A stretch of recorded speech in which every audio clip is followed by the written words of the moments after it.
In this tutorial in PhotoDirector 365, we're going to show you how you can replace the background in an image, whether it's a person or an object. PhotoDirector 365 is releasing new collections of backgrounds every single month. And so this is a great way in which to begin to look at many of the hundreds of backgrounds you can now add to your images. We'll give you some tips on using them and finding them. So let's start out with this image of this gal. And to get there, I'm in the library. I need to click on the Edit in the upper right corner and choose Guided.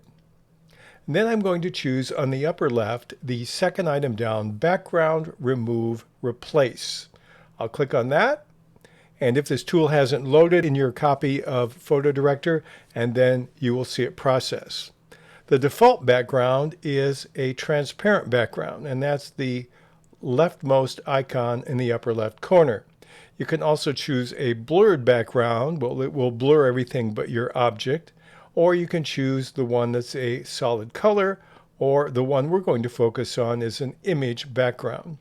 Now, if you don't like the mask the way it is, you can click on Fine Tune Mask, and you can use a brush to add or remove elements there.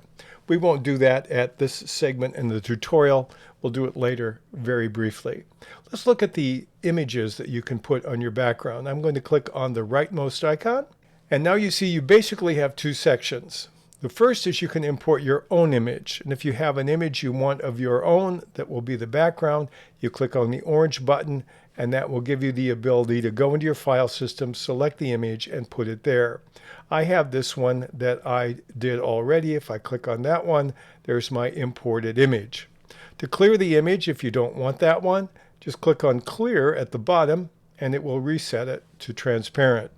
Let's go back to the image selections that we have available in PhotoDirector 365.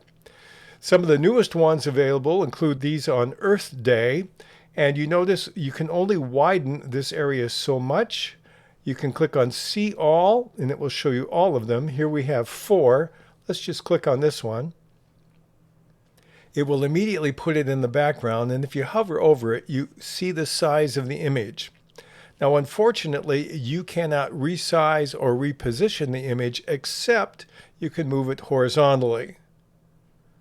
So I can't make it larger or smaller, but I can move it left or right. Let's clear it and try another one. We're going to go back to our same tool. Another new one here is music festivals. I'll click on this one. And here we have some words. In this case, I'd probably want them to be on the screen. And this one fits pretty good. If I moved it over here, I could do it without the words music on this one. Let's try another one in that set. Let's try this one here. And here we just have some very interesting graphics. And you can position them anywhere you want. Another one that has a lot of options is a new one called Shelf. I'll click on See All. And now you see that we have lots and lots and lots of options in this case. We have some that are basically a platform with a background.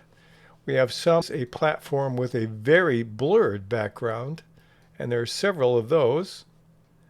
And most of these probably are more for objects than for people, but you might find a case where you'd want to use it with a person. But there are tons of options there, and I actually got out of it by mistake. If you do, this is what will happen. Let's click on our objects again, and you have some that are vintage. Now in the vintage, here, let's click on this one.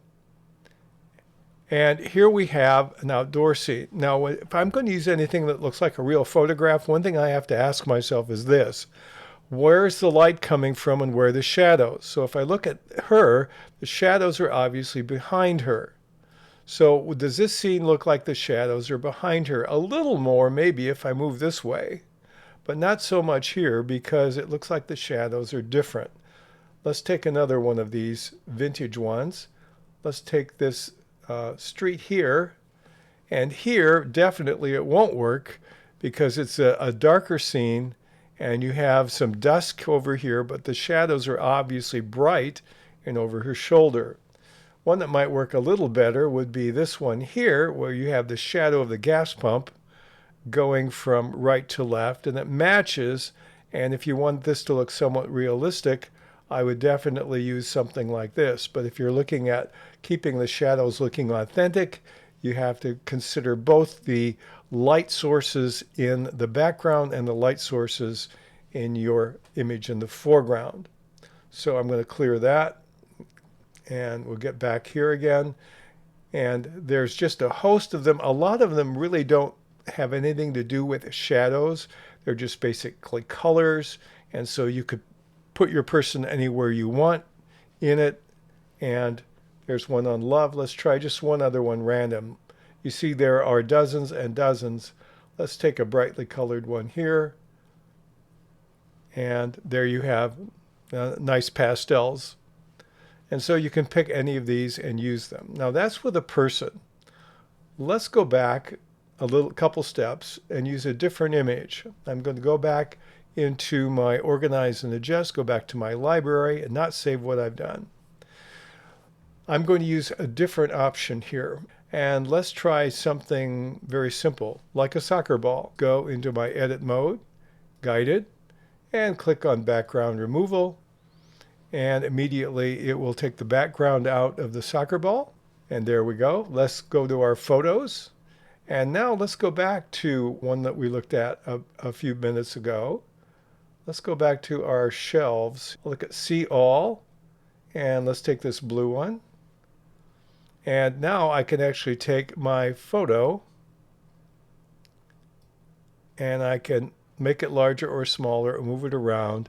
And I can place the ball, as it were, on this shelf that way. That's one way to do that. So sometimes when you have things that are a certain size, you can resize a person as well. We did not do that in that case, but that wasn't very difficult at all.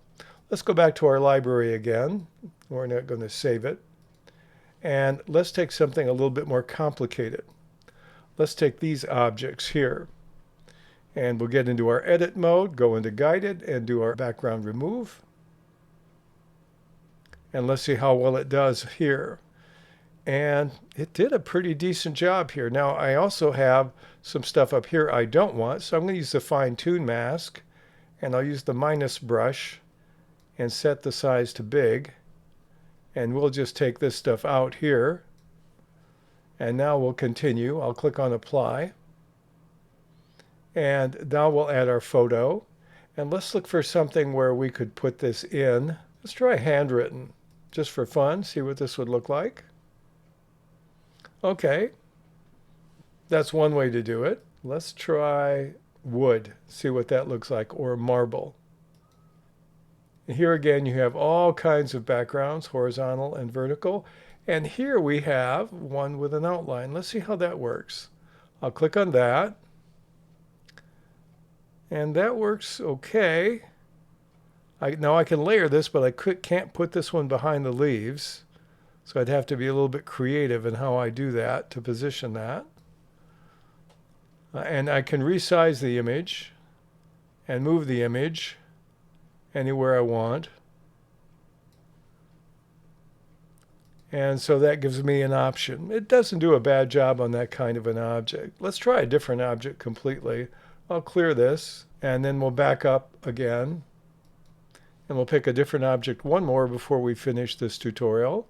We'll go back to our library. I don't want to add that. And let's pick this one here and see what we get.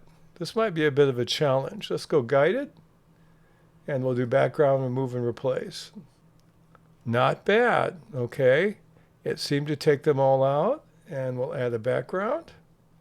And here's where we would use any of the ones that are just full of colors, or cartoonish type of thing. Let's try St. Patrick's Day. That's a new category. I'll click See All, and we'll just pick maybe something like this. That's not bad. Let's try this one over here. Oh, that's cool. Now this one, that looks like I can move up and down. Let's try this one and see if we can go up, down, left, or right. This one will go up and down. Let's try this one. Lucky me. So there's a lot to experiment with. I might even take this image here and make sure when I click on it, it's a little smaller and I can see the words. So that's not too bad. It's a very quick tool to use. It's very effective. And if you want to experiment with literally hundreds of backgrounds in your image for either an object or a person, this is an introduction to what you can do in CyberLink PhotoDirector.